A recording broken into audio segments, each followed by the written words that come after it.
Hey hooligans, today we are talking about Longlegs. My legs were too long. I think it's fair to say that expectations will either make or break this movie. The marketing around this movie has been really smart, even going as far as saying this is the scariest movie in decades, and the hype around it is real. In my opinion, it's really not super scary, but it definitely left me anxious and disturbed. Also, in terms of the violence, it was never super gory. I mean, you saw a couple of dead bodies, but a lot of the kills that were done on screen were done tastefully. Although this movie is not above jump scares, there still are several scenes using loud sounds and just, turning around and you see a person there. Those jump scares are still there. There's also a mystery component to this movie, so instead of solving who done it, it's more about solving how done it. Because from the beginning, from the title card, literally we know that Longlegs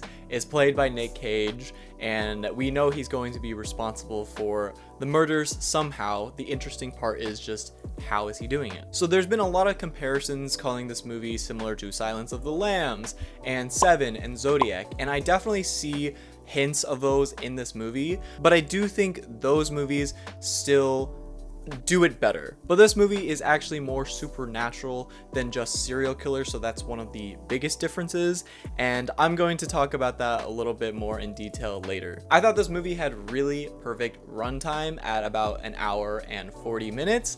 It's really good pacing. I was never bored, especially in the second act. The cinematography was also spectacular. Every shot was really nice to look at. The lighting particularly was really well done and atmospheric. Anytime there was a light coming through a window or there was fog in the atmosphere, it just felt very cinematic. They also played a little bit with aspect ratio, and I actually enjoyed it because it felt like it had a purpose. It felt like we were seeing Longlegs from the perspective of a child's memory. They purposely make it so that the camera doesn't show Nick Cage's entire face, which is definitely on purpose, and I think it kind of shows how a child might remember a traumatic experience. I also thought the music contributed to the atmosphere really well. It was perfectly haunting. Okay, so now I'm gonna be kind of going through the plot and explaining it, so obviously spoilers ahead. So the movie starts off with us meeting Longlegs in the square aspect ratio I was talking about, and this took place in the 70s. And he's approaching this little girl and he's being really creepy, and then it cuts and we don't know what happened from there. So now back in the present time, which is around the late 90s, Longlegs is back and killing people, and the pattern of all of the victims are a father, mother, daughter, and the daughter is always born on like January 14th, which is very weird and coincidental that there are so many girls in the town that are born on January 14th. And what happens is always the father ends up killing the daughter, kills the wife, and then he shoots himself. And at every one of these murder scenes, we see a letter signed by Longlegs, so we kind of figure out that he has something to do with these murders, even though he wasn't there on site. So Lee, our main character, goes to investigate one of these houses thinking that one of the killers is in there, and her coworker knocks on the door, opens it, and he gets shot immediately. I thought that was a really well done scene, and it gets the action going immediately in the movie, which I thought was a great start. So one night, as Lee is chilling in her house in the middle of the woods for some reason, she actually sees Longlegs outside. She goes to investigate, but then we see Longlegs actually goes inside of her house. And I thought this scene was so creepy and very well done, although it kind of seems like Longlegs can teleport. And then Longlegs leaves Lee a letter. Wow, the alliteration. And it's written in code, but Longlegs also gives the answers for Lee, so this helps her solve the next couple of clues. So Lee and her boss use these clues that she's able to solve now to go investigate this house, and they find a life-size doll of a little girl, which is kind of creepy. They don't know what's going on. And by the way, her boss is also a father to a little girl, so as soon as they introduced us to that fact, I was like, okay, he's probably gonna die at the end. That was pretty obvious. Also, at some point, they go visit a survivor of one of Longlegs' attacks, and she's one of the little girls that survived, but she's like for some reason in support of what Longlegs is doing now, which I was kind of confused by that scene. You guys let me know what you thought about that scene. So then Lee's boss discovers that in the 70s, Lee's mother actually made a police report about a stalker and they think it's Longlegs, so they tell Lee to go visit her mother. And then turns out Lee was actually the little girl we saw in the very beginning, which is not a shocker. And I guess Lee repressed these memories, or we discover later that I guess the devil was kind of erasing her memories. So Lee goes through her childhood stuff and she finds a Polaroid picture of Longlegs, and then she is able to use this picture to start a manhunt for Longlegs. And Longlegs gets captured immediately, like he doesn't even put up a fight at all. So now that he has been captured, they believe that he still has an accomplice out there because they can't find any evidence that Longlegs was at the crime scenes himself. I actually thought it was an interesting point that they brought up that Longlegs is technically not doing anything illegal by practicing Satanism, because in the US you are free to practice any religion, and he's technically never killed anyone himself. So then we get a scene where Lee is now interrogating Longlegs, but then Longlegs basically doesn't give her that much information and ends up slamming his face into the desk and kills himself. And this was a really disturbing scene and pretty violent because we saw that his nose literally fell off of his face. So then Lee goes back to her mother's house because she thinks that her mom might know who the accomplice is. So she tells her coworker to stay in the car while she goes to talk to her mother. But then the twist is that the mother is the accomplice, and we get a great scene where the mother is walking behind the car and then ends up shooting the coworker. I thought that was one of the best scenes. So then at this point we get the whole backstory dump of why the mother is the accomplice.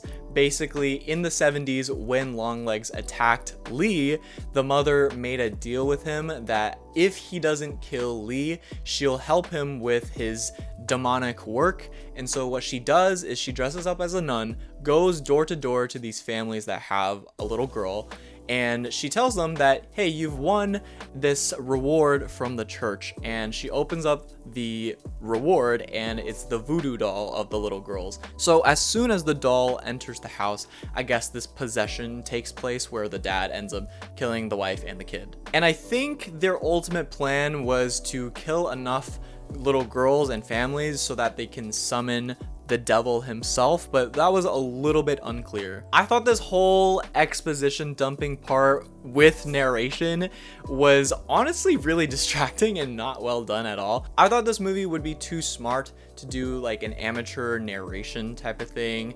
but I guess not. So now in present day, the mom brings out a doll of Lee and she shoots the doll, and then Lee passes out. So then Lee wakes up in Longlegs' house, but then we get the reveal that it was actually in the mom's basement this whole time, which I thought it was a really good subtle reveal. So then Lee has the intuition to drive over to her coworker's house because obviously he has a little girl. She gets to the boss's house, and unfortunately her mother is already there and the possession has already taken place. So Lee kind of just is there frozen in fear as the boss ends up killing his wife, and then he's about to kill the daughter, but then Lee stops him, shoots him, and then shoots her own mother because the mother was about to attack Lee. And then finally she was going to shoot the voodoo doll, but ends up running out of bullets. And so then the final scene at the end was her telling the little girl that they need to go. And so this was a very ambiguous ending. It could mean a lot of things. It could mean that she now has to take on the role that her mother had, where she has to kind of kill people herself. But it's really not explained. I think there's a lot of theories. I think a lot of people might hate this ending. I think I did have an issue with the supernatural aspect of this movie. I think the first two acts were very much grounded. They did talk about Satanism, but it was more ambiguous as to whether or not it was real. Then the third act just kind of gets wackadoo, especially with the exposition dumping. What I personally find scary in a horror movie or a thriller movie is to see a human being commit pure acts of evil, because that leaves me very disturbed, because I end up thinking, oh, a real life person could do these atrocious things to another person, and I find that more scary than anything supernatural. Which is why I also think a lot of people are interested in the true crime genre, because it's just these crazy acts done by real people. So I do wish this movie stayed more grounded, more similar to Silence of the Lambs, and we got to see Longlegs as an intelligent serial killer pulling off his crimes in a way that is unique to him. Like, for example, maybe he could have been a cult leader and all the dads that committed the murders were actually part of his following from years ago, or maybe he's somehow good at like brainwashing or hypnotizing people. I'm just throwing things out there as a possibility instead of just demonic possession. And you know what, I bring this up because they explicitly mention the Manson family murders and how they worked together to commit these murders, and they were obviously in a cult, so I thought they would pull more inspiration from the Manson family murders to attribute to Longlegs. I'm not opposed to supernatural things, but as soon as you introduce supernatural elements, the rules go out the window. There are no rules. Anything could be explained away. For example, the rules of the dolls, how they're made, how they possess the family, it just is never explained. You have to accept that that's just how it works. You know, in this reality, maybe Longlegs can teleport and I just have to accept that. So as a viewer, I want this, oh, that's how he committed those murders, like type of moment. But instead, I was just like, oh, okay, so literally anything could have happened to explain how he pulled these murders off. I do recognize that this is my personal taste though.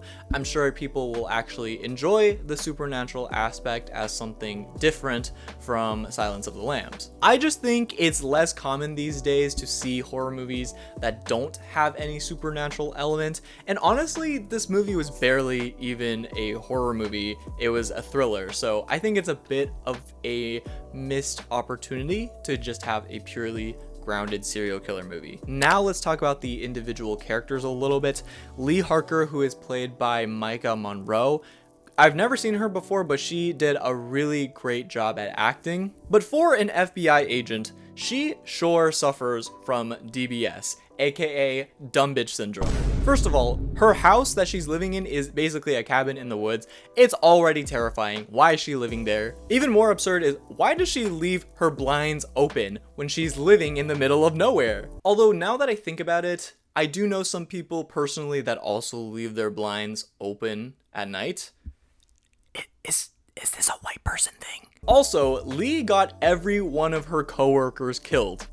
It's not a great look for future employment. You can't really put on your LinkedIn, hey guys, I'm happy to announce that I got every single one of my coworkers killed. Also, when her boss was about to kill his wife, why didn't she just shoot his boss before she got killed? I mean, the wife could have survived. I guess you could argue that she was like frozen in fear or maybe controlled by the devil. And speaking of which, speaking of the devil, literally her intuition slash like devil's influence is a part of the story, but it's never really explained why she has a connection to the devil, because I thought the case was that the mom made a deal with the devil. So that part I was kind of confused about. It is interesting to me to think though that Lee was never really in any kind of active danger until the end when the mom and her boss was about to attack her.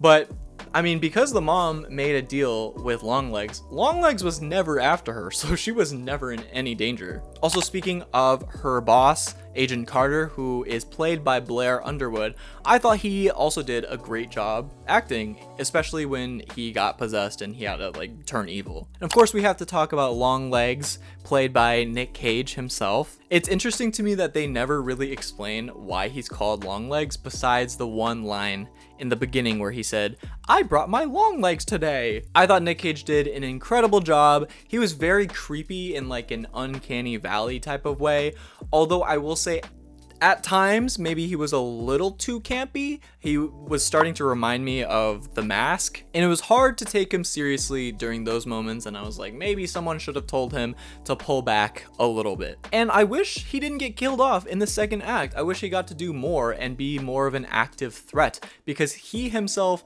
never really targeted anyone besides the flashback where he was like torturing Lee's mother, I guess. And speaking of Lee's mother, who is played by Alicia Witt, I was not actually too big on her acting. I feel like she's slightly miscast in my opinion. I thought the reveal that she was the accomplice was a good reveal. I knew that there was something wrong with her since she was introduced as a character, but I thought she was just like traumatized by Longlegs in the past and that she just doesn't want to talk about things, but I didn't realize she would be, you know, working for Longlegs. But overall, I actually really enjoyed this movie. I would give it a rating of 4 out of 5 Nick Cages. It is definitely one of the best movies in the horror/thriller genre I've seen recently. I think it's very rewatchable because of how short it is also, and a lot of details I'm sure I missed. I'm taking slight points off for the messy third act and just a lot of exposition dumping and a little bit of the supernatural aspect, but I know that's just my personal taste, so I'm not gonna hark too much on it committing to supernatural. But I want to hear your guys' thoughts, so let me know what you thought about the supernatural aspect of this movie and everything else about it. Let me know in the comments below. And if you like this video, then make sure you like and subscribe for more movie reviews, movie reactions, all of the above. And I'll see you guys in the next video. Every day is leg day. Monday, Tuesday, Wednesday.